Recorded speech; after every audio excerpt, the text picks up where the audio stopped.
ಓಂ ಶ್ರೀ ಗುರುಭ್ಯೋ ನಮಃ. ನಮಸ್ಕಾರ ವೀಕ್ಷಕರೇ, ಚಂದ್ರಶೇಖರ್ ಯೂಟ್ಯೂಬ್ ಚಾನಲ್ಗೆ ಸ್ವಾಗತ ಸುಸ್ವಾಗತ.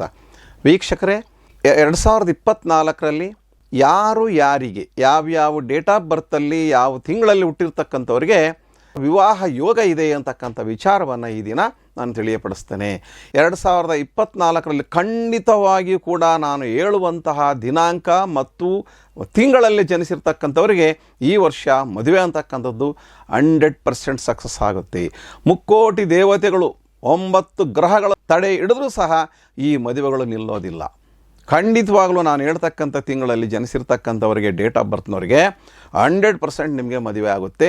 ಸ್ವಲ್ಪ ಪ್ರಯತ್ನ ಮಾಡಬೇಕು. ವೀಕ್ಷಕರೇ, ಇಲ್ಲಿ ಪ್ರಮುಖವಾಗಿ ನಮ್ಮ ವಿಡಿಯೋವನ್ನು ನೋಡ್ತಾ ಇರ್ತಕ್ಕಂಥ ಪ್ರತಿಯೊಬ್ಬರು ವೀಕ್ಷಕರು ಕೂಡ ಅನೇಕ ರೀತಿಯ ಪ್ರಶ್ನೆಗಳನ್ನು ಕೇಳಿದರು. ಈ ಪ್ರಶ್ನೆಗಳಿಗೆ ಉತ್ತರವನ್ನು ಮದುವೆ ವಿಚಾರ ಬಗ್ಗೆ ಬಹಳಷ್ಟು ಜನ ಕೇಳಿದರು. ಅವರಿಗೆ ನಾನು ಈ ಒಂದು ವಿಡಿಯೋ ಮಾಡ್ತಾ ಇದ್ದೇನೆ. ನಿಮ್ಮ ಕುಟುಂಬಕ್ಕೆ ಆಯುರಾರೋಗ್ಯ ಐಶ್ವರ್ಯ ಕೊಟ್ಟು ಆ ದೇವರು ಚೆನ್ನಾಗಿ ಕಾಪಾಡಲಿ ಅಂತ ಆ ದೇವರಲ್ಲಿ ನಾನು ದಿನ ಪ್ರಾರ್ಥನೆ ಮಾಡ್ತೇನೆ. ಜೊತೆಗೆ ಭಾಳಷ್ಟು ಜನ ಮದುವೆ ಆಗದೇ ಇರತಕ್ಕಂಥವ್ರು ಸುಮಾರು 10-15 ವರ್ಷಗಳ ಕಾಲ ಹೀಗೆ ಕಾದು ಮದುವೆ ಯೋಗದಿಂದ ಬಹಳ ವಂಚಿತರಾಗಿರ್ತೀರ.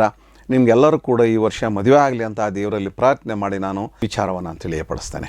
ವೀಕ್ಷಕರೇ, ಪ್ರಪ್ರಥಮವಾಗಿ ನಾನು ಹೇಳ್ತಕ್ಕಂತಹ ಕೆಲವು ಅಂಶಗಳನ್ನು ನೀವು ಗಮನಿಸಬೇಕು.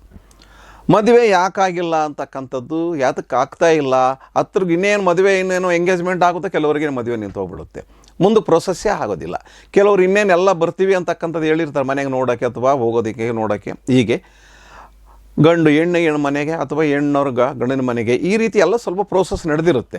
ಯಾಕೋ ಏನು ಇದ್ದಕ್ಕಿದ್ದಂಗೆ ಕಟ್ಟಾಗೋಗ್ಬಿಡುತ್ತೆ.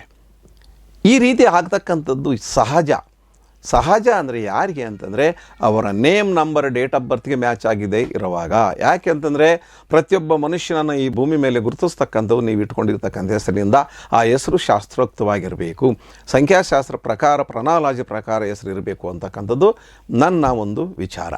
ವೀಕ್ಷಕರೇ, ಹಾಗಾದರೆ ಯಾವ ಡೇಟ್ನಲ್ಲಿ ಜನಿಸಿರ್ತಕ್ಕಂಥವ್ರಿಗೆ, ಯಾವ ಮಂತಲ್ಲಿ ಜನಿಸಿರ್ತಕ್ಕಂಥವ್ರಿಗೆ ಈ ಒಂದು ಮದುವೆ ಯೋಗ ಇದೆ ಅಂತಕ್ಕಂಥದ್ದು ನಾನು ತಿಳಿಸ್ತೇನೆ. ನೋಡಿ, 1ನೇ ತಾರೀಕು, 10ನೇ ತಾರೀಕು, 19 ಮತ್ತು 28ನೇ ದಿನಾಂಕಗಳಲ್ಲಿ ಜನಿಸಿರ್ತಕ್ಕಂಥವರಿಗೆ, ಅವರು ಮೇ ತಿಂಗಳಲ್ಲಿ ಜನಿಸಿದರೆ 100% ಈ ವರ್ಷ 2024ರಲ್ಲಿ ಖಂಡಿತವಾಗಲೂ ಮದುವೆ ಆಗುತ್ತೆ.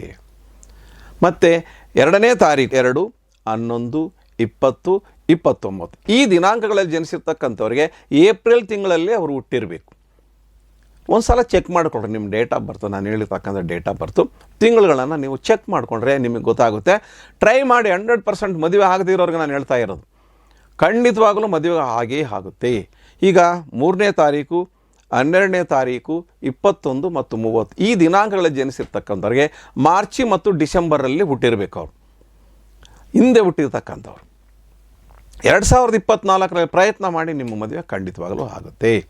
ಇನ್ನು 4ನೇ ತಾರೀಕು, 13ನೇ ತಾರೀಕು, 22ನೇ ತಾರೀಕು ಮತ್ತು 31ನೇ ದಿನಾಂಕದಲ್ಲಿ ಜನಿಸಿರ್ತಕ್ಕಂಥವ್ರಿಗೆ ಫೆಬ್ರವರಿ ಮತ್ತು ನವಂಬರ್ ತಿಂಗಳಲ್ಲಿ ಹುಟ್ಟಿದ್ರೆ 100% ಮದುವೆ ಆಗಲೇಬೇಕು. ಒಂದು ಸಲ ನೀವು ಚೆಕ್ ಮಾಡ್ಕೊಳ್ಳಿ, ನಿಮ್ಮ ನೇಮ್ ನಂಬರ್ ಡೇಟ್ ಆಫ್ ಬರ್ತ್ಗೆ ಮ್ಯಾಚ್ ಆಗಿದೆಯಾ ಇಲ್ಲ ಅಂತಕ್ಕಂಥದ್ದು. ನೆಕ್ಸ್ಟ್ 5ನೇ ತಾರೀಕು, 14 ಮತ್ತು 23 ಜನವರಿ ಮತ್ತು ಅಕ್ಟೋಬರ್ನಲ್ಲಿ ಹುಟ್ಟಿರಬೇಕು. ಅವರು ಈ ತಿಂಗಳಲ್ಲಿ ಜನಿಸಿದರೆ ಈ ಡೇಟ್ನವರು ಖಂಡಿತವಾಗಲೂ ಈ ವರ್ಷ ಮದುವೆ ಆಗುತ್ತೆ 2024ರಲ್ಲಿ. ಎಲ್ಲ ಪ್ರಯತ್ನಗಳನ್ನು ಮಾಡಿದ್ದೆ ಆದರೆ 100% ಈ ವರ್ಷ ಮದುವೆ ಆಗುತ್ತೆ. ನೆಕ್ಸ್ಟು 6, 15 ಮತ್ತು 24ನೇ ತಾರೀಕಿನಲ್ಲಿ ಜನಿಸಿರ್ತಕ್ಕಂಥವ್ರು, ಅವರು ಸೆಪ್ಟೆಂಬರ್ ತಿಂಗಳಲ್ಲಿ ಹುಟ್ಟಿರಬೇಕು. ಈ ವರ್ಷ 24ರಲ್ಲಿ ಖಂಡಿತವಾಗಲೂ ಮದುವೆ ಆಗುತ್ತೆ. ನೀವು ಎಲ್ಲ ಪ್ರಯತ್ನಗಳನ್ನು ಮಾಡಿ. 7, 16, 25 ಈ ದಿನಾಂಕದಲ್ಲಿ ಜನಿಸಿರಬೇಕು. ಅವರು ಆಗಸ್ಟ್ ತಿಂಗಳಲ್ಲಿ ಜನಿಸಿರಬೇಕು. 100% ಈ ವರ್ಷ ಖಂಡಿತವಾಗಲೂ ಮದುವೆ ಆಗುತ್ತೆ.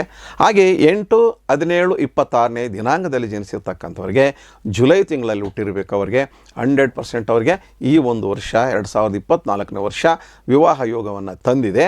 ನೀವು ಸ್ವಲ್ಪ ಪ್ರಯತ್ನವನ್ನು ಮಾಡಿ. ಇನ್ನು ಕೊನೆಯದಾಗಿ 9, 18, 27ನೇ ದಿನಾಂಕದಲ್ಲಿ ಜನಿಸಿರ್ತಕ್ಕಂಥವ್ರು, ಅವರು ಜೂನ್ ತಿಂಗಳಲ್ಲಿ ಹುಟ್ಟಿದರೆ 100% ಗ್ಯಾರಂಟಿ ಕೊಡ್ತೀನಿ, ಈ ವರ್ಷ 2024ರಲ್ಲಿ ನೀವು ಪ್ರಯತ್ನ ಮಾಡಿದ್ರೆ ಡಿಸೆಂಬರ್ ಒಳಗಡೆ ಖಂಡಿತವಾಗಲೂ ಕೂಡ ಮದುವೆ ಆಗುತ್ತೆ. ಯಾವುದೇ ಕಾರಣಕ್ಕೂ ಮದುವೆ ನಿಲ್ಲೋದೇ ಇಲ್ಲ. ಈ ಮದುವೆ ಆಗದಿರೋದಕ್ಕೆ ಅನೇಕ ಕಾರಣಗಳಿರುತ್ತೆ. ಮದುವೆ ಆಗೋದಕ್ಕೆ ಒಂದೇ ಕಾರಣ ಇರುತ್ತೆ. ಮದುವೆ ಆಗಬೇಕಂದ್ರೆ ಒಂದೇ ಕಾರಣ. ಆ ಕಾರಣ ಏನು ಅಂತಂದರೆ ನಿಮ್ಮ ಡೇಟ್ ಆಫ್ ಬರ್ತ್ಗೆ ನಿಮ್ಮ ನೇಮ್ ಹೊಂದಾಣಿಕೆ ಆಗಿರಬೇಕು. ಮದುವೆ ಆಗದಿರೋದ ಕಾರಣಗಳು ಬೇಕಾದಷ್ಟು ನಿಮಗೆಲ್ಲ ಗೊತ್ತಿರುತ್ತೆ, ನೀವೇ ಅನುಭವಿಸಿರ್ತೀರ. ಹಾಗಾಗಿ ವೀಕ್ಷಕರೇ, ಈ ಒಂದು ವಿಡಿಯೋ ಇಷ್ಟ ಆದರೆ ಲೈಕ್ ಮಾಡಿ, ಸಬ್ಸ್ಕ್ರೈಬ್ ಮಾಡಿ, ಕಮೆಂಟ್ ಮಾಡಿ ಹಾಗೂ ಶೇರ್ ಮಾಡಿ. Thank you. ನಮಸ್ಕಾರ.